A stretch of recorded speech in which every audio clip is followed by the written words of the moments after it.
Alright folks, going to show you some clutch work, clutch rebuild, clutch kit, just some general primary clutch stuff today. Using the new pDrive clutch from Canam. It comes in all the new machines. I have one sitting here on the bench. We'll take it apart and put a clutch kit in it from Ibex. They offer this new clutch kit. It's a newer style, of course. So looking at our Ibex clutch weights, these are a little more complex, but they're the same idea. This hole right here is initial engagement. These two holes out here are for different RPM ranges and speed ranges. So this very, very outside hole, the tip, that's going to be the clamping force on the belt, high RPMs, high speed. They all work together, but that one's mostly high RPMs and high speed. This middle one is kind of the rest, and that's really a simple concept. Simplest way I know how to put it.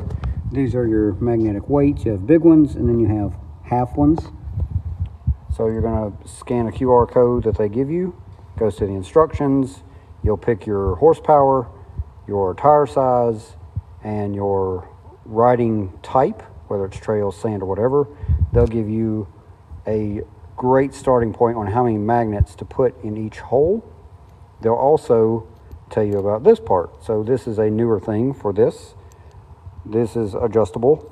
As far as you can see, it's kind of cam shaped, and that kind of changes the leverage angle for the weight itself compared to the bolt.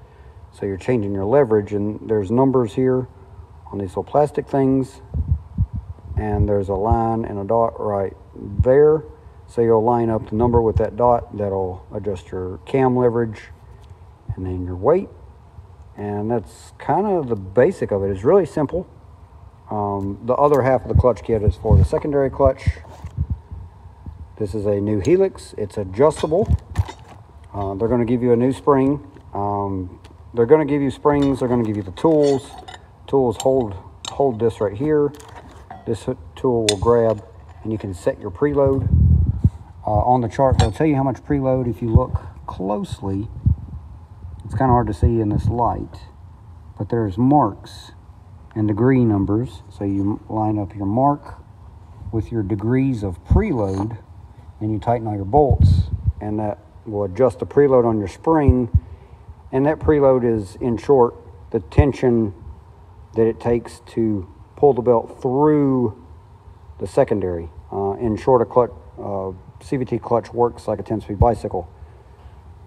Back clutch, it's the largest diameter at stopping and slow speeds, and the shortest diameter here. As this one grows, it pushes on the belt and grows it out. It pulls through this pulley to a smaller diameter. So the diameters are changing from large to small and small to large. That's why you're adjusting this and the secondary. You're adjusting them together. I know it's a little bit complicated, but in turn it's pretty simple if you think of it like a 10-speed bicycle. So that's kind of the basic of it. The clutch kit, what all it comes with. Like I say, scan the code, it'll go to the chart, it'll tell you what to put where. Very simple. We're going to pull a pDrive clutch apart just to show you how it comes apart. These are the tools you need. Of course, you need a clutch puller to get the clutch off. You don't have to take this off to put the weights in it. There's companies that make like a pincher tool that'll pinch it, take the tension off the weights. I'll show you the one that Ibex makes, super simple. But in short, these are all the tools you'll need. This is a holder. You put it in your vise, that way the clutch will sit down on it, just like that. That's a holder. And then this will screw in through the top, and you can relieve the tension. This goes on the clutch like this, as far as a holding mechanism to hold it all down. This is a separator tool, much like the older style Canam clutches. You have to put a tool on it to break it apart and separate it. Then you can basically use the clutch bolt and stuff to pinch it back together. But this will go on right here, and I'll show you how all that works. And that's kind of the gist of it. So let's get started. Sorry, it's super long. I'll show you a couple ways to do it. One way is to break the clutch all apart, put the weights in. Another way is to use this handy tool made by Ibex. If you're only doing weights, this tool is worth its weight in gold. You can do it literally on the machine, or you can pull the clutch off and do it on the workbench. This tool is super handy. It basically hooks under or behind the clutch, however you want to say it, and then it slides over. It's got a little groove there, and it uses leverage and compression. The top of it I'll show you, and bear with me, this is trying to do it all one-handed in film, but it uses leverage and the rollers and bearings, whatever, to open the clutch up. It compresses the clutch, opens it. Now there's no tension on the weights. You can see it's threaded, so with it being threaded, you can adjust the length. Once it's locked, you definitely should put your little locking pin through here. That way it doesn't let go and snap your fingers off. That wouldn't be good, make it harder to drive. But if you're only doing weights, this tool, and if you're doing lots of weights, this tool is the way to go. Like I say, you can do it on the machine. Now your weights are free, and you can pull them out and put them back in. pDrive clutch has a bolt. The bolt is holding the pin in, so the pin comes in from this way. It's a slight press fit over here. So you'll run your bolt out just a little bit, take a hammer and a punch, and tap on the head of the bolt. That will break the pin loose, and then you can pull the pin out. It's not crazy tight. I use a clutch puller, push up against it, and I use a little hammer and just tap against it, and it'll break it loose, and then you can change your weights out. So that's one way to change your weights. All right, so in short, you're going to take all your Torx bolts out of this right here, out of the cap here. There's no tension behind it, it just falls. No big deal. You're going to screw your clutch puller tool into the clutch itself.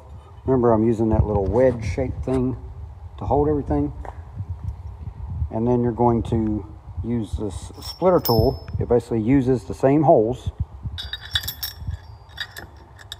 to go over.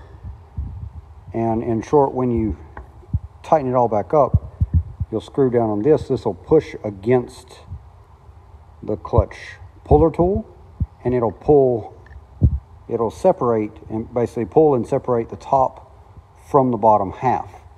So you have to have this to get a clutch to break apart. Once it's broke apart, it's super easy to service. All right, with our clutch puller tool screwed into the clutch itself, and then with the separator bolted on, these holes will act a little funny because they have red Loctite in them, so you want to clean them out. That way the bolts go in there nice. And like I said, you need this and the puller tool, one of these. You need this in and then this over it, and then the bolt pushes against that and separates the top half of the clutch from the bottom half. This little holder down here, it's not necessary, but it is definitely very, very helpful. And in short, we just tighten it up and it'll pop it apart. Sometimes it's a little scary. So a slight mistake on my part, you want to leave this with just a slight gap. That way it has a little bit of room. Since the clutch is already separated, it's taking up that gap. So you could leave it out, just a little bit like that. That way it has some room to pop up and get away from each other. But with this all broken loose now, the top half will come off of the bottom half. And it's also important to make marks top to bottom. That way it stays lined up, and that way they're balanced. It should be balanced good as it is, but that will help kind of reassure your clutch is balanced. All right, so the reason you would basically break the top half from the bottom half is to get to the bearing and the thrust washers. Simple little circlip there will pull the spacers off. You can put a new bearing and thrust washers on it. These bearings do wear out. If you catch them early enough, it should be fine. But if you don't catch it early enough, it could mess up the shaft, and then it's basically a whole inner half of the clutch.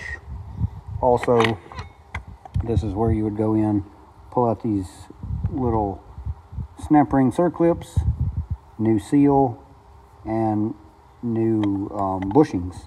So that's why you would split the top and bottom half away from each other.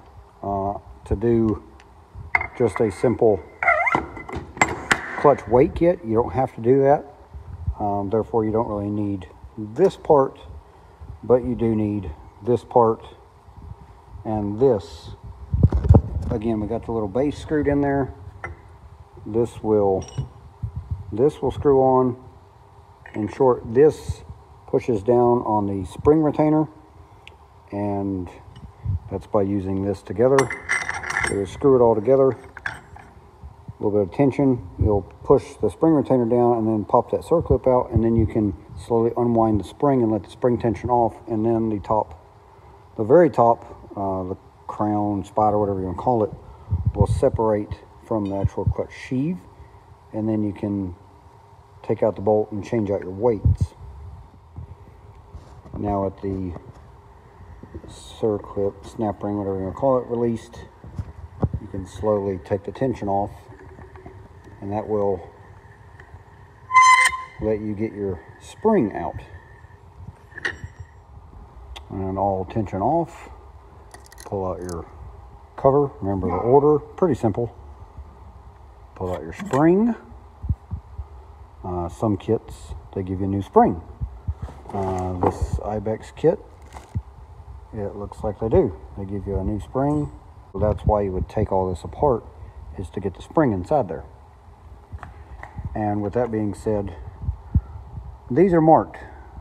There's a number right there. There's 3, 2, 1. And then there's a 3, 2, 1 on the sheave itself. So now the whole spider would come off. Very simple. And then you could replace that seal if you need to, your rollers, your bushings, all that kind of stuff. You can replace these rollers. But in short, that's how it all comes apart. You'll need to reposition these weights at an upward position. That way they'll slide back into the little pocket there. Because if you let them down, they won't. So very simple concept, but if your clutch kit requires a spring, you may not need to bust it apart here, but you for sure need to take the spring loose and do it from here. And like I said, they're numbered 2, 3. This is basically 1 with the arrow. Down inside here, they're numbered 2. There's 1, 3, and 2. So just make sure you put your numbers back together. So for instructions and weight setup for your clutch, they're going to give you a card. You go here, click that. That brings you to the install page. You'll scroll through, find your machine, Canam. We'll go Turbo X3. And pay attention here, this is pDrive Crawler Trail is what I am using. And we're going to go to mag positions. That's the magnets that go in the weight. Just view. And there's a large chart here. So this chart is broken down to pDrive, your stage of flash, your tire size, your altitude, and then it starts telling you positions to put things. Your clickers, which is the little cam thing I was talking about in the back, is number 3. First hole above the pin, 3 magnets. Second hole, 2 magnets. Third hole on the tip, 2 magnets. Tells you the secondary spring, spring twist on degrees, 95, target RPM at your speed, and that's about it. It's a very simple graph to figure out and a very simple way to set up your clutch weights. Alright, so when setting up the clutch weights, got it on the 3rd notch. 3 goes in here, 2 in there, 2 in there. You get the magnet started in there, and then you let it push in there and peel them off. But one thing that happens sometimes The magnet will not be seated all the way, so take a screwdriver or something and push it to make sure it seats all the way against the back side. So with a T25, you're going to break your bolts loose that hold the pins in. Break them loose, let them turn out just a little ways, and you're going to take a little punch. You can actually use your puller tool, holding the clutch, a punch, and I'm just using a small hammer, and you're just going to tap it until it breaks the pin loose, and once it's loose, take your bolt out and it'll slide right out the back side. It's not pressed in there crazy tight, so like I say, just leave the bolt in, let it sit out just a little bit, and then hit on the bolt lightly with this and a hammer, and it works out great. Very simple. Now we've got our weights changed out. Slide your pins back in. Your pins are threaded on both ends. In short, slide your pin in, it'll stop, and then take your hammer and your little punch and just tap it until it's seated all the way like that. You're not beating the crap out of it, just little taps and gets it seated all the way to the edge. Then you put your bolts back in with some Loctite, and it's all set to go. All right, with all your weights in there, remember these little things split for this part. Basically, you stand your weights up, slide it on, that way they all kind of fall into the little pockets. For those of you who are wondering about the bolts, they're not going to hit. They don't hit right here. The weight actually hits the roller first, and once the spider raises up, or do it one-handed, but once the spider raises up, the bolt's nowhere near it. So yes, I know there's probably some concern on that, but no, it does not hit. The weight actually hits the roller first. Set your spring back in, set your retainer back on, and basically do everything backwards. Compress the spring, put it back on, set your cap. Everything presses into this cap. It's a pretty tight fit. So this is your end piece, and your clutch is back together.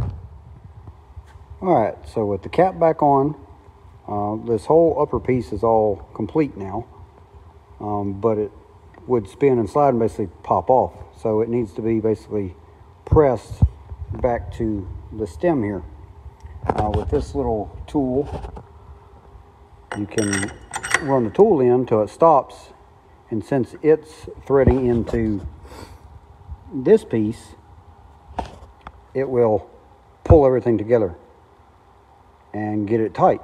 The downfall is it's actually pulling it onto this base, which is a wedge, just like the crank of a Canam.